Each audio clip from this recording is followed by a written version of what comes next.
അസ്സലാമു അലൈക്കും വറഹ്മത്തുള്ളാഹി വബറകാതുഹു. അൽഹംദുലില്ലാഹി റബ്ബിൽ ആലമീൻ വൽആഖിബത്തു ലിൽ മുത്തഖീൻ വലാ ഉദ്വാന ഇല്ലാ അലൽ ളാലിമീൻ വലാ ഹൗല വലാ ഖുവത ഇല്ലാ ബില്ലാഹ്. കഴിഞ്ഞ ഭാഗത്തിൽ നമ്മൾ മനസ്സിലാക്കിയത് നബി സല്ലല്ലാഹു അലൈഹി വസല്ലമയുടെ സുന്നത്ത് കഴിക്കലുമായി ബന്ധപ്പെട്ട കാര്യങ്ങളാണ്. ഇന്ന് നമുക്ക് 14-ാമത്തെ ഭാഗമാണ് മനസ്സിലാക്കാനുള്ളത്. അതായത് റളാഉൻ നബി സല്ലല്ലാഹു അലൈഹി വസല്ലം, നബി സല്ലല്ലാഹു അലൈഹി വസല്ലമയുടെ മുലകുടി പ്രായം, ആ മുലകുടി സമയം, അതുമായി ബന്ധപ്പെട്ട കാര്യങ്ങളാണ് പറയാനുള്ളത്.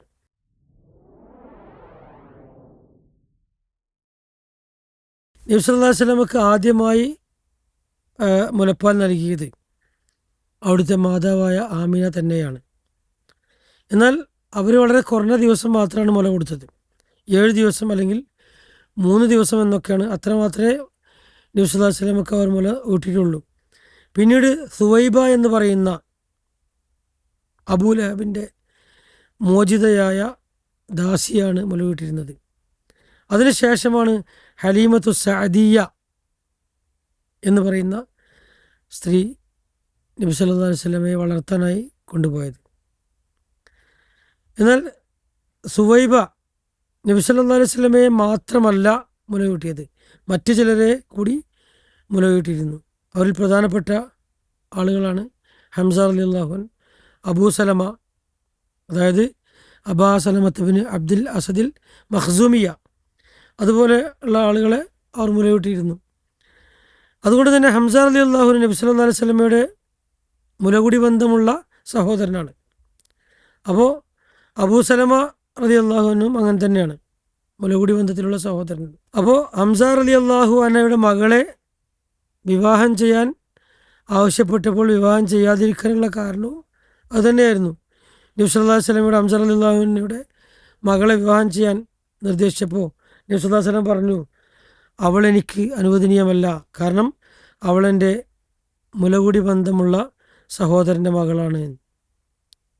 അപ്പോൾ രക്തബന്ധം മൂലം വിവാഹം നിഷിദ്ധമാകുന്നത് പോലെ തന്നെ മുലകുടി ബന്ധം മൂലവും വിവാഹബന്ധം നിഷിദ്ധമാകുമെന്ന് സ്വഹീഹ് ബുഖാരിയിലും മുസ്ലിമിലും നിന്നൊക്കെ നമുക്ക് വായിക്കാൻ സാധിക്കും, മനസ്സിലാക്കാൻ സാധിക്കും.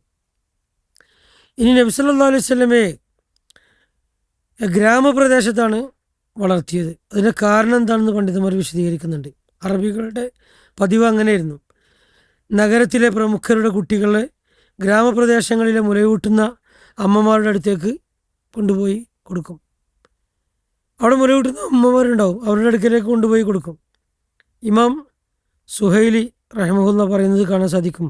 അതിനുള്ള പ്രധാന കാരണങ്ങൾ എന്താണെന്നുള്ളതാണ്. അതായത് ഒന്ന്, ശുദ്ധമായ അറബി ഭാഷ അവർ പഠിക്കും. പിന്നെ നല്ല ആരോഗ്യവും ശരീരബലവുമൊക്കെ ഉണ്ടാകാൻ അത് കാരണമാകും. അതുപോലെ നഗരത്തിലെ രോഗങ്ങൾ, വ്യാപകമാകുന്ന രോഗങ്ങളിൽ നിന്ന് അവരെ അകറ്റി നിർത്താൻ സാധിക്കും.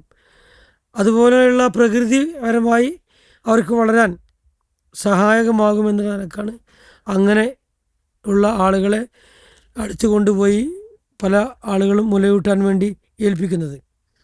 എന്നാൽ ഇവിടെ ശേഷം ഹലീമത്തു സഅദിയ എന്നവരുടെ വരവ്, ബനു സഅദ് ഗോത്രത്തിൽ നിന്നുള്ള ഈ സ്ത്രീകളൊക്കെ മുലയൂട്ടാൻ വേണ്ടി, മുല കൊടുക്കാനായി മക്കയിലെത്തിയപ്പോൾ അവരിൽ പെട്ട ഒരു സ്ത്രീയായിരുന്നു ഹലീമ ബിൻത്ത് സഅദിയ എന്ന് പറയുന്ന സ്ത്രീ.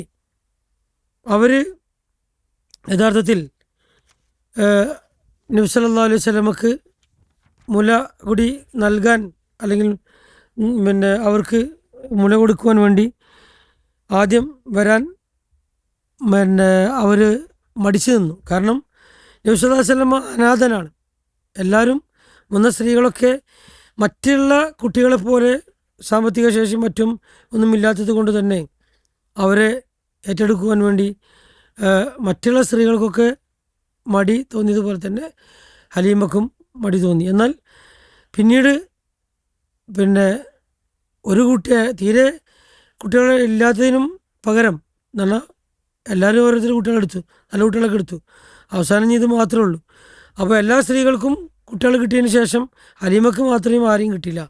അപ്പോൾ അവർ പറഞ്ഞു, ഒന്നും കിട്ടാതെ മടങ്ങുന്നതിനേക്കാൾ നല്ലത് ഈ അനാഥ കുട്ടിയെ സ്വീകരിക്കാമെന്ന് പറഞ്ഞ് അനാഥ കുട്ടി എടുത്തിട്ടാണ് അവർ പോയത്. അവർ നബി സല്ലല്ലാഹു അലൈഹി വസല്ലം എടുത്തു. അതാണ് അവരുടെ ജീവിതത്തിലെ ഏറ്റവും വലിയൊരു വഴിത്തിരിവായി മാറിയത്, ഒരു വലിയ അനുഗ്രഹമായി മാറിയത്. നബി സല്ലല്ലാഹു അലൈഹി വസല്ലമയുടെ ബർക്കത്ത് പിന്നീട് അങ്ങനെ പ്രകടമായി. ഹലീമ റളിയല്ലാഹു അൻഹ പറയാണ്, നബി സല്ലല്ലാഹു അലൈഹി വസല്ലമയെ എടുത്ത ഉടനെ മുലയിൽ പാൽ നിറഞ്ഞു, അതുപോലെ കുഞ്ഞുങ്ങളൊക്കെ വയറു നിറയെ കുടിച്ചു, എല്ലാവരും സമാധാനത്തോടെ ഉറങ്ങി. അതൊന്നും മുമ്പുണ്ടായിരുന്നില്ല. അതുപോലെ പോകുന്ന വഴിയിൽ ഒരുപാട് അനുഗ്രഹങ്ങൾ വേറെയും ഉണ്ടായി. തിരിച്ചു പോകുമ്പോൾ ഹലീമയുടെ ദുർബലമായ, വളരെ ലൈഫായ, ശക്തിയൊന്നുമില്ലാത്തൊരു കഴുതുണ്ടായിരുന്നു. അത് എല്ലാവരുടെയും മുന്നിൽ വേഗത്തിൽ ഓടി നടന്നു. അപ്പോൾ സഹയാത്രികരായ കൂടെയുള്ള ആൾക്കാർ ചോദിച്ചു, അത്ഭുതത്തോടെ ചോദിച്ചു, ഇത് മുമ്പത്തെ കഴുത തന്നെയാണോ അതോ ഇത് വേറെ കഴുതയാണോ? അപ്പോൾ ഹലീമ മറുപടി പറഞ്ഞു, അതുതന്നെയാണ്, ആ കഴുത തന്നെയാണ് ഇത് എന്ന് പറഞ്ഞു. അതുപോലെ തന്നെ ബനൂ സഅദിലും കുറേ അനുഗ്രഹങ്ങൾ, അവർ ബനൂ സഅദ് ഗോത്രക്കാരായിരുന്നല്ലോ, അവിടെയും കുറേ അനുഗ്രഹങ്ങൾ ഉണ്ടായിരുന്നു. ഹലീമ നാട്ടിലെത്തിയ ശേഷം മഴ വളരെ കുറവുണ്ടായിരുന്നു അവിടെ, പക്ഷേ മഴ അവിടെ സമൃദ്ധിയായി ഉണ്ടായി. അതുപോലെ തന്നെ ആടുകളൊക്കെ നിറയെ പാല് നൽകാൻ തുടങ്ങി. കുടുംബത്തിലൊക്കെ സമൃദ്ധിയായി, ഒരുപാട് നിലക്ക്, എല്ലാ നിലക്കും സമൃദ്ധി വർദ്ധിച്ചു. ജനങ്ങളൊക്കെ അത്ഭുതപ്പെട്ടു. എല്ലാവരും പറഞ്ഞു, ഹലീമയുടെ ആടുകൾ മാത്രം എങ്ങനെ ഇത്രയും പാൽ തരുന്നു? ഹലീമാൻ്റെ ആടുകൾ മാത്രം അത്ര പാൽ തരുന്നത്? ഇതെല്ലാം നബി സല്ലല്ലാഹു അലൈഹി വസല്ലമയുടെ ബർക്കത്ത് കൊണ്ടാണ് എന്ന് അവർ പിന്നീട് തിരിച്ചറിഞ്ഞു. ഇനി നബി സല്ലല്ലാഹു അലൈഹി വസല്ലമയുടെ വളർച്ചയെ കുറിച്ച് ഹലീമ പറയുന്നത് കാണാൻ സാധിക്കും. നബി സല്ലല്ലാഹു അലൈഹി വസല്ലമ സാധാരണ കുട്ടികളെക്കാൾ വേഗത്തിൽ വളർന്നു. 2 വയസ്സായപ്പോഴേക്കും നല്ല വളർച്ചയുണ്ടായിരുന്നു. സംസാരത്തിലും ശരീരബലത്തിലും സമപ്രായക്കാരായ ആളുകളെക്കാളൊക്കെ മുൻപന്തിയിലായിരുന്നു. അങ്ങനെ അവരെന്ത് ചെയ്തു? വീണ്ടും മക്കയിലേക്ക് തന്നെ പോയി. 2 വർഷം കഴിഞ്ഞപ്പോൾ ഹലീമ നബി സല്ലല്ലാഹു അലൈഹി വസല്ലമയെ മക്കയിലേക്ക് തന്നെ തിരികെ കൊടുത്തു. എന്നാൽ അദ്ദേഹത്തോടുള്ള സ്നേഹം കാരണം കുറച്ചു കാലം കൂടി തൻ്റെ കൂടെ നിർത്തണമെന്ന് അവർ ആമിനയോട് അഭ്യർത്ഥിച്ചു. 2 വർഷമാണ് പിന്നെ നിൽക്കേണ്ടതുള്ളൂ, അത് കഴിഞ്ഞ് അവനെല്ലാം തിരിച്ചു വാങ്ങും. അപ്പോൾ അത് അവർ കുറച്ചുകൂടി കാലം എൻ്റെ കൂടെ നിർത്തണമെന്ന് ആമിനയോട് അഭ്യർത്ഥിച്ചു. അപ്പോൾ രോഗങ്ങൾ പടരുമോ എന്ന ആശങ്കയും അവർ അറിയിച്ചു. അതോടുകൂടി ആമിന അത് സമ്മതിച്ചു. വീണ്ടും നബി സല്ലല്ലാഹു അലൈഹി വസല്ലമ ബനൂ സഅദിൻ്റെ ആ ഗോത്രത്തിലേക്ക്, ആ പ്രദേശത്തേക്ക് മടങ്ങി. ഇതുമായി ബന്ധപ്പെട്ട് ഒരു ദുർബലമായ റിപ്പോർട്ട് കാണാൻ സാധിക്കും. ചില ഗ്രന്ഥങ്ങളിലൊക്കെ അത് എഴുതി പിടിപ്പിച്ചിട്ടുണ്ട്. നബി സല്ലല്ലാഹു അലൈഹി വസല്ലമ പറഞ്ഞതായിട്ടൊരു വാചകം കാണാൻ സാധിക്കും, ഞാനാണ് നിങ്ങളിൽ ഏറ്റവും ശുദ്ധമായ അറബി സംസാരിക്കുന്നവൻ, ഞാൻ ഖുറൈശുകാരനാണ്, ബനൂ സഅദിൽ വളർന്നവനുമാണ്. അന അറബുക്കും അന മിൻ ഖുറൈശ് വലിസാനി ലിസാൻ ബനി സഅദ് ഇബ്നു ബക്കർ. ഇത് ഈ ഇമാം അൽബാനി റഹിമഹുല്ല മൗദൂ ആണ്, കെട്ടിച്ചമച്ച റിപ്പോർട്ടാണ് എന്ന് അസ്സിൽസിലത്തുൽ ദഈഫയിൽ പ്രത്യേകമായി ഈ കാര്യം സൂചിപ്പിച്ചിട്ടുണ്ട്. അതുപോലെ ഇപ്പോൾ നമ്മൾ പഠിച്ച ഈ മുലകുടി ബന്ധവുമായി ബന്ധപ്പെട്ട് ഈ അധ്യായത്തിൽ നമ്മൾ പ്രത്യേകമായി ശ്രദ്ധിക്കേണ്ട കാര്യം, നബി സല്ലല്ലാഹു അലൈഹി വസല്ലമക്ക് ആദ്യമായി മുലയൂട്ടിയത് ആമിന തന്നെയായിരുന്നു. എന്നാൽ പിന്നീട് സുവൈബ, അബൂലഹബ് മോചിപ്പിച്ച ദാസിയായിരുന്നു, നമുക്ക് അറിയാൻ സാധിക്കും. അവർ ആണ് മുലയൂട്ടിയത്. പിന്നീട് ഹലീമ അസ്സഅദിയയാണ് മുലയൂട്ടിയത്. മുലകുടി ബന്ധത്തിനും രക്തബന്ധത്തിനും ഉള്ളതുപോലെ തന്നെ വിവാഹ നിയമങ്ങൾ ബാധകമാണ്. കാരണം മുലകുടി ബന്ധമുള്ള ആളുകൾ തമ്മിൽ വിവാഹം കഴിക്കാൻ പാടില്ല. നബി സല്ലല്ലാഹു അലൈഹി വസല്ലമയുടെ ബർക്കത്ത് ഹലീമയുടെ കുടുംബത്തിലും ജീവിതത്തിലും വ്യക്തമായത് പ്രകടമായിരുന്നു എന്നുള്ളതാണ്.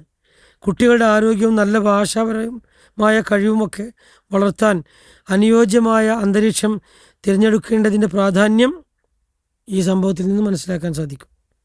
അപ്പോൾ നമ്മളിവിടെ നബി സല്ലല്ലാഹു അലൈഹി വസല്ലമയുടെ സീറ പാരായണത്തിൻ്റെ ഏറ്റവും പ്രസക്തമായ ഭാഗങ്ങൾ മാത്രമാണ് നമ്മളോട് അവതരിപ്പിക്കുന്നുള്ളൂ. എല്ലാം നീട്ടിവലിച്ച് പറയാതെ ഏറ്റവും കുറഞ്ഞ രീതിയിലാണ് ഇത് സൂചിപ്പിക്കുന്നത്. ജസാക്കുമുല്ലാഹു ഖൈറ. ഇനി നമുക്ക് 15ാമത്തെ ഭാഗമാണ് മനസ്സിലാക്കാനുള്ളത്. അള്ളാഹു തൗഫീഖ് നൽകുമാറാകട്ടെ. അസ്സലാമു അലൈക്കും വറഹ്മത്തുള്ളാഹി വബറകാതുഹു.